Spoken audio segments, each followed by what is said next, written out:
Well, good morning. Sorry I look like something out of the living dead. It is just after 5 o'clock and behind me is Yosemite, the valley view. So we're down by the river, which you can hear. Dave is set up. I'll show you when it's light because it's a bit difficult to see him at the moment. So at the moment I'm just trying to set everything up. There is a little bit of clouds, hopefully not too much. Yeah, we'll wait and see. But anyway, yeah, we're basically standing on a log in the middle of the river looking down towards the valley, and that is the kind of view that we're looking at the moment. So once it gets light I'll take some more shots, but at the moment I'm just trying to see if we've got the right composition. So it's now 6:10. Unfortunately the light is not brilliant today. We've got a lot of cloud cover. Dave is over there doing funny things at the moment. Look, I mean, we're in the middle of Yosemite Valley. It could be an awful lot worse. Dave was perched on his log over there. He hasn't fallen in yet, so life could be a lot worse. But it is a real shame because we were hoping we were going to get some really good light today. But hey, as you'll see, it is just the most amazing surrounding. I think we've become a little bit spoilt over the last few days, but once again, another morning of waking up to incredible views. That's the funny thing, because we haven't seen the last few views at all when we've got there in the morning, because it's been pitch black. And again today, literally pitch black, and we were driving along, all we could see was El Cid sort of right up the top there.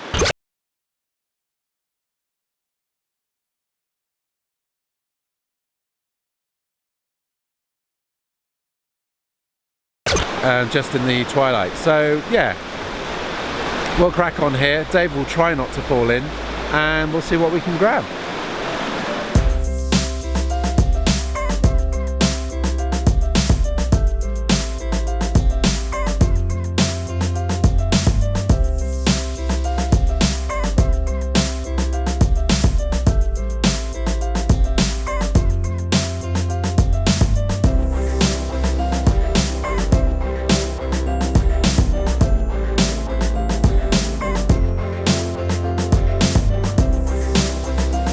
Okay, so while I've got a moment in between shots, I just want to have a quick chat about the kit that I've been using.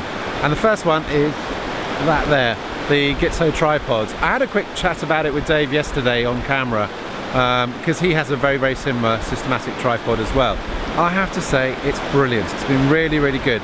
I put that tripod in places where if it did fall, then I would lose the camera kit down a steep hill, in the water, lots of different places where really I don't want to be writing off thousands of pounds worth of Fuji GFX cameras.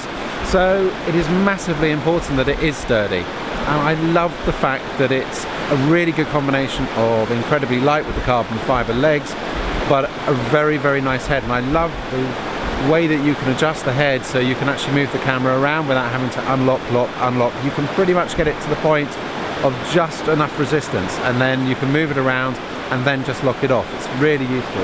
The other thing is the legs. The legs are superb. The fact that they move around, they're like sort of rubber on a ball, I'll show them to you, means that you can basically mount the tripod, anywhere you want without fear of it slipping. Perfect example again being today.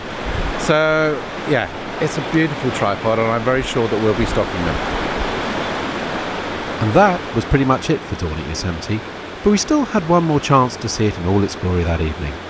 In the meantime, as this is the last video of the trip, we thought we'd take you through some more of the kit we've been using.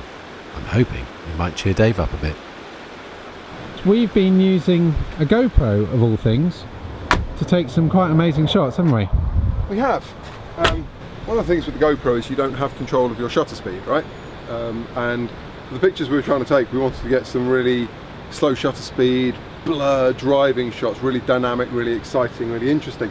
So we had to come up with a solution for it, and what I've got here, it's just a cage. Now the great thing about this, apart from obviously it's a cage that allows you to mount a few extra bits, is that it gives a 52mm filter thread.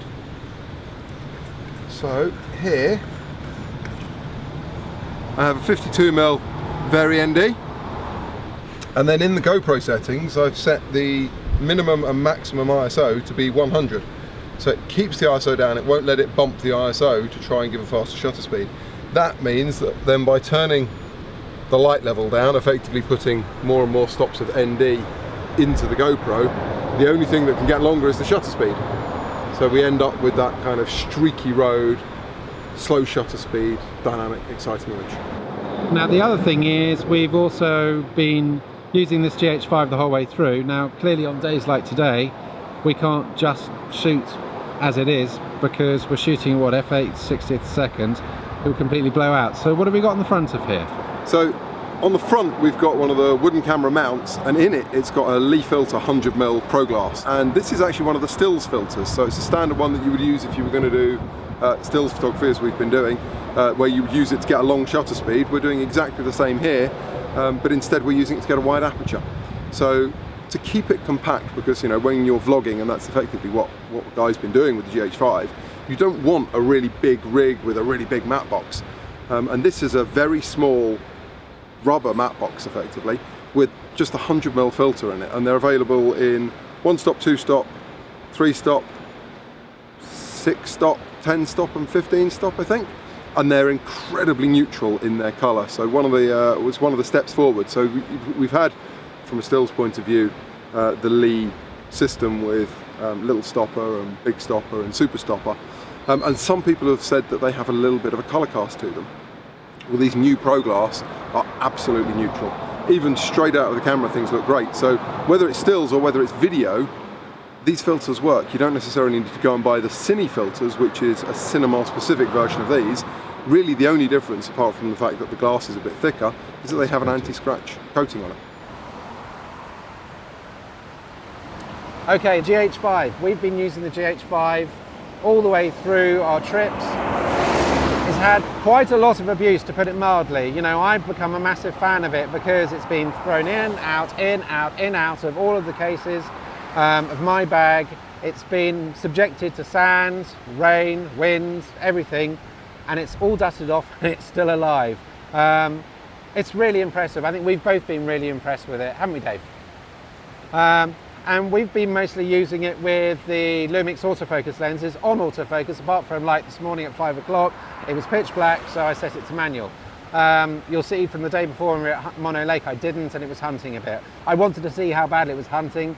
It hunted, so I changed it to manual focus this morning. But other than that, we've just used them in autofocus. We've got the 12-60 and the Mark II 12-35 2.8 we've been shooting with. Both of them in stabilization.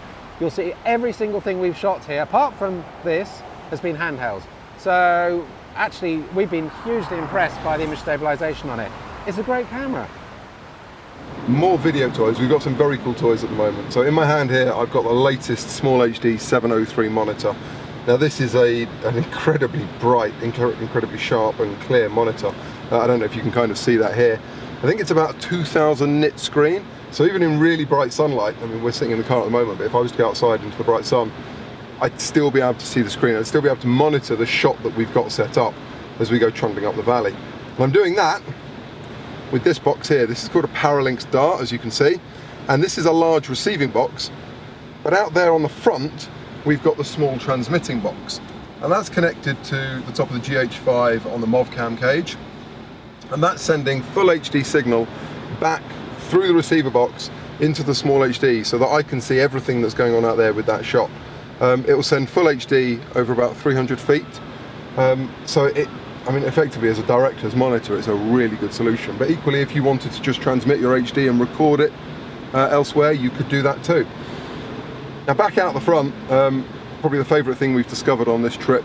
We've told you about them. You can see a couple of them here in the corner of the shot, no doubt. We're using the rig wheels. So we've got the GH5 in the MovCam cage. We've got the Lee Filters IRND Cine filter, Cine Pro filter on the front to give us a slow shutter speed. And that's connected to the Titan arm down onto that rig wheel plate with the 4 magnets. And it's just stuck straight onto the bonnet. And it's not moving. It's absolutely rock solid. And I can see what's going on here. So it's a really neat solution. If you want to remote monitor your video, you need a director's monitor cage, or you need to mount cameras on metallic subjects. This is a little setup that works really nicely. So we're going to go for a little drive up here. We're going to get a bit more video of this in action so that you can see just how good it looks and how well it works.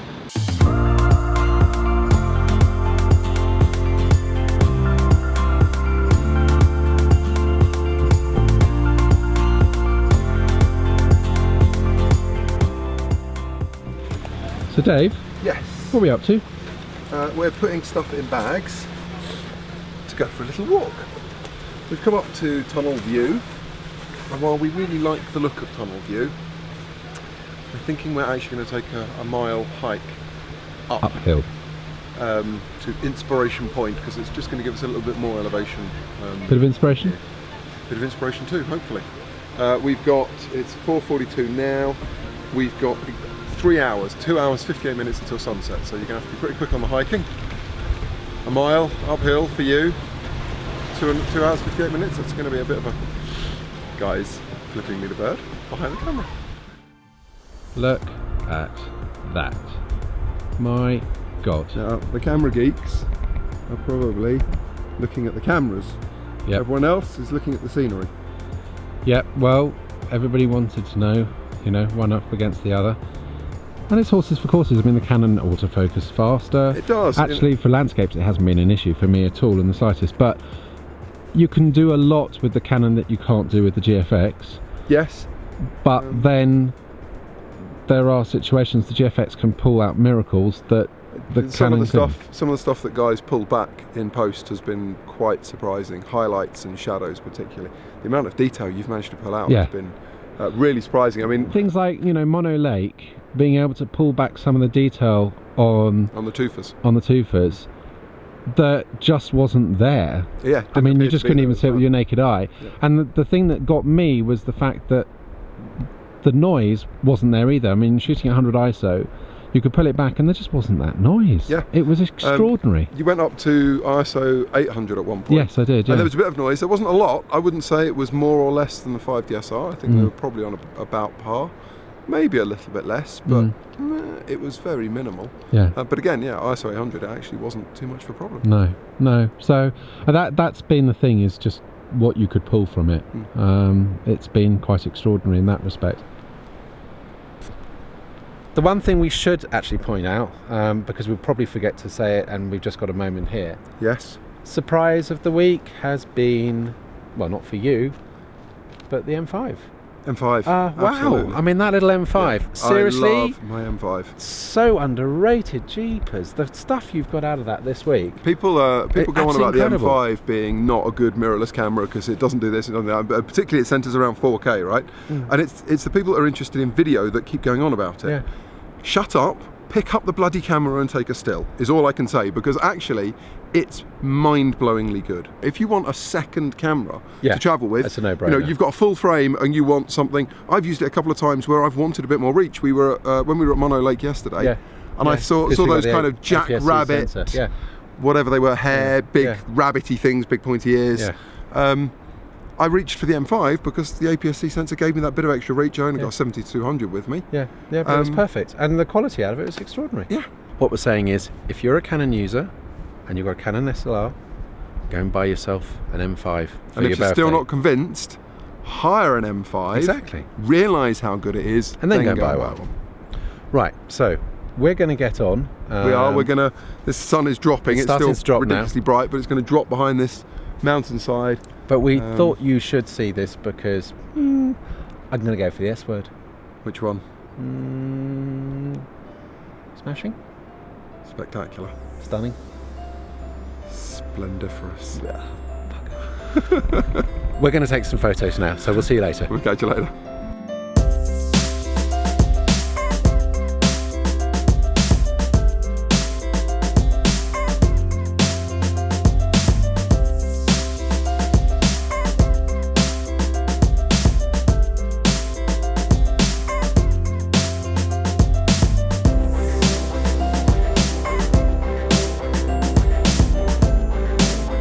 So it's 7:10 and the sun has nearly set, and we are, well, yeah,